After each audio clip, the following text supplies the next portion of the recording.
Buyers beware. Wow, that sounds scary, right? Hi, I'm Kimmy, Rolph, and I represent buyers on the main line PA. And as a trusted buyer's agent, I make sure that my buyers understand the implications of the language in contracts and sales. While I am not a lawyer, as a buyer agent, it is my duty to explain certain things to buyers, like the duties of the seller to disclose to the buyer. The common law rule in Pennsylvania is caveat emptor, or buyer beware. However, there are limits on this rule where sellers are required to give buyers written notice of material defects.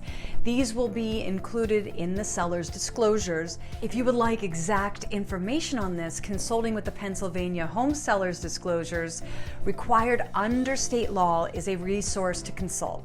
Where a seller is unaware of the defect, they are not liable.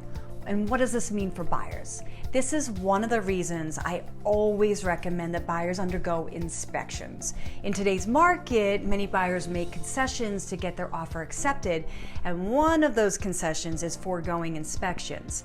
However, inspections are buyers' first line of defense against that buyer's beware, or the caveat emptor principle. As a buyer's agent, I recommend against this. There are things that inspections may find that can cost thousands down the line. And some issues to be on the lookout for are in basements. Look for those wall cracks, that open electrical wiring. In living areas, keep an eye out for bulging ceilings or lack of ventilation. In attics, the roof looks like low insulation or levels and curled shingles on the exterior walls. Look for rotting wood and cracked or loose brick. Also, be on the lookout for condensation on the windows or wet drywall, evidence of termites or pests and weak locks, and that smoke alarm placement.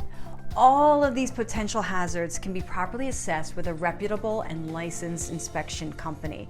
So if you're considering buying a home this year, please reach out and we can discuss your options and protect your interests. Kimmy Rolph sells the main line and local areas.